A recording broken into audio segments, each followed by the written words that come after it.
5 pointer check list slab setting అప్పుడు తెలుసుకోవాల్సిన విషయాలు. హాయ్, నేను మీ సివిల్ ఇంజనీర్ నజీర్ అహ్మద్ని. ఈ వీడియోలో మనం స్లాబ్ సెట్టింగ్లో తెలుసుకోవాల్సిన 5 ఇంపార్టెంట్ చెక్ లిస్ట్ చూసుకుందాం. చూస్తే లైన్ ఎడ్జెస్ట్లో ప్రాపర్గా లైన్ ఉందా అని చెప్పి చెక్ చేసుకోవాలి. Number 2 level. ఏదైనా కాలమ్ రాడ్స్లో మనం మార్క్ లెవెల్ తెచ్చుకొని ఆ కాలమ్ రాడ్స్ కింద లెవెల్ నుంచి అన్ని చోట్ల ఒకటే ఉన్నాయా అంటే ట్యూబ్ లెవెల్లో కాలమ్ రాడ్స్లో మనం మార్క్ ట్రాన్స్ఫర్ చేసుకుంటాం. ఫర్ ఎగ్జాంపుల్ పైన 1 మీటర్, తర్వాత స్లాబ్ షట్టరింగ్ నుంచి చెక్ చేసుకుంటాం. ప్రాపర్గా ఆయిలింగ్ జరిగిందా, ఆయిలింగ్ మొత్తం చూసుకుంటే ఫినిషింగ్ ప్రాపర్గా వచ్చింది. నెక్స్ట్ ప్లేట్స్ మధ్యలో గ్యాప్స్ ఏదైనా ఉంటే ఆ గ్యాప్ని ఫిల్అప్ చేయటం, టేప్ యూస్ చేసి లేకపోతే ఏదైనా వేరే స్మాలర్ రాడ్స్ యూస్ చేసి స్పేసింగ్ అనేది ఉండకుండా ఉండాలి.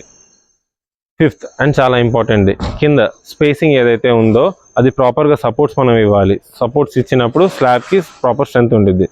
Thank you. మరికొన్ని కన్స్ట్రక్షన్ రిలేటెడ్ విషయాలు తెలుసుకోవడానికి stay tuned with 5 Pillars CPL.